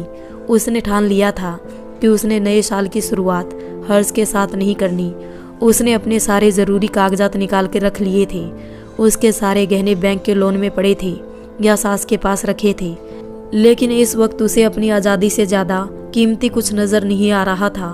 उसकी माँ ने भी कह दिया था कि जो उसकी काबिलियत है वही उसकी पूंजी है, इसलिए सब अपने सारे कागजात रख ले, सामान तो फिर बन जाएगा। जब पूजा पाठ पूरा हुआ तो गौरी के पिता ने गौरी की सास से कहा कि गौरी और बच्चों को कुछ दिन के लिए रहने भेज दे, वैसे भी सर्दियों की छुट्टियां हैं। पहले तो गौरी की सास बहाने बनाने लगी, फिर बोली हर्ष से पूछ लो, उसके पापा से पूछ लो। हर्ष और उसकी बहन बोले कि बेटे का एडमिशन फॉर्म भरना है, और भी बहाने बनाए ना भेजने के। लेकिन गौरी की जिद और भगवान की इच्छा से गौरी के पिता गौरी और बच्चों को 4 दिन का बोल के ले गए। रात को गौरी के पिता ने कहा कि अभी 4 दिन बाद भेज दूंगा, लेकिन इस बार भगवान गौरी के साथ थे। सुबह उठते ही गौरी के पिता ने बोल दिया कि गौरी अब कभी वापस नहीं जाएगी। गौरी और उसकी माँ के लिए एक चमत्कार था, और भगवान ने नए साल पर गौरी की नई जिंदगी की शुरुआत की थी। गौरी ने सबके नंबर ब्लॉक कर दिए थे। 4 दिन बीत जाने पर हर्ष का फोन उसके पिता के फोन पर आया, तो उसके पिता ने साफ कह दिया कि गौरी अब कभी नहीं आएगी। 15 दिन तक गौरी के ससुराल से फोन आता रहा कि वो वापस आ जाए, लेकिन गौरी ने साफ मना कर दिया। बहुत कोशिश की हर्ष ने और उसके माता पिता ने गौरी को वापस बुलाने की, लेकिन गौरी का इरादा पक्का था। जब हर्ष उससे वापस चलने को कहने आया तो गौरी ने साफ कह दिया कि अब वो कभी वापस नहीं आएगी, उसे तलाक चाहिए। गौरी जानती थी कि जो इंसान 8 साल में भी नहीं बदला वो अब क्या बदलेगा। हर्ष ने जाके गौरी को वापस आने का नोटिस भेजा, लेकिन जब वो नहीं आई तो नवंबर में हर्ष ने तलाक का मुकदमा डाल दिया। गौरी के पिता ने कचहरी जाने से मना कर दिया, क्योंकि वो जानते थे कि वकील कैसे कैसे सवाल पूछते हैं, और वो नहीं चाहते थे कि उनकी बेटी अब कोई और तकलीफ सहे। गौरी ने घर में रहकर सरकारी नौकरी की तैयारी शुरू कर दी, और साथ ही आगे और भी पढ़ाई करी, जिससे वो अच्छी नौकरी कर सके। वैसे तो उसके पिता के पास बहुत पैसा था, लेकिन गौरी आत्मनिर्भर बनना चाहती थी। उसने कुछ स्कूल में इंटरव्यू दिया, क्योंकि छोटे शहर होने के कारण और कोई अच्छी नौकरी नहीं थी।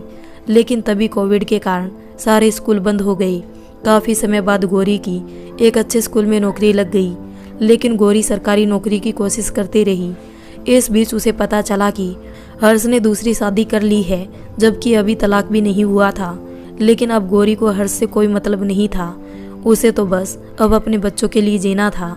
आखिर गौरी की मेहनत सफल हुई और उसने एक अच्छी सरकारी नौकरी पा ही ली। काफ़ी लोगों ने कहा कि अपना सामान क्यों छोड़ आई, और कुछ ने कहा कि दूसरी शादी कर ले, लेकिन गौरी के लिए अब उसके बच्चे उसकी पूंजी थे। दूसरी शादी करने का अब कोई इरादा नहीं था, क्योंकि वो अपने बच्चों के साथ अपने हिसाब से जीना चाहती थी। वो नहीं चाहती थी कि अब उसके बच्चों पर कोई दुख आए। जब उनका खुद का पिता एक अच्छा पिता नहीं बन पाया तो दूसरा इंसान क्या बनेगा। लोगों के शादी करने को कहने पर वो बात टाल देती, लेकिन अपना इरादा वो अच्छे से जानती थी। आज गौरी का बेटा 18 साल का हो गया था। वो अनिकेत को अच्छे से जानता था। अनिकेत अक्सर आता रहता था और उसकी अनिकेत से अच्छी बनती थी। अनिकेत ने भी अभी तक शादी नहीं की थी। शायद उसे अब भी गौरी का इंतज़ार था। अनिकेत ने कभी कहा नहीं, लेकिन गौरी की माँ को एहसास हो गया था कि अनिकेत के मन में क्या है। वो जब भी गौरी से अनिकेत से शादी करने की बात करती, गौरी मना कर देती। आज मंदिर में अनिकेत दूल्हा बनके अपनी दुल्हन का इंतज़ार कर रहा था। तभी उसे अपनी दुल्हन लाल साड़ी में आती हुई दिखी। उसके बालों में सफ़ेदी दिख रही थी, लेकिन उसे वो दुनिया की सबसे सुंदर दुल्हन लग रही थी। आज अनिकेत को अपनी गौरी मिल गई थी। दोनों आज शादी के बंधन में बंधने वाले थे, और सब किया था गौरी के बेटे ने। उसने अपनी माँ और नानी की बातें सुन ली थी, जिसे उसे एहसास हुआ कि उसकी माँ भी अकेली है। उन्हें भी एक साथी चाहिए जो अनिकेत से अच्छा नहीं हो सकता। धीरे धीरे चलते हुए गौरी मंडप तक आई तो पंडित जी ने दोनों को वरमाला पहनाने को बोला।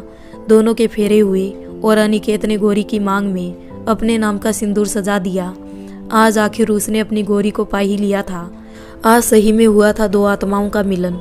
तो दोस्तों, आपको ये कहानी कैसी लगी? अगर अच्छी लगी हो तो वीडियो को लाइक कर दें, हमारे चैनल को सब्सक्राइब कर लें।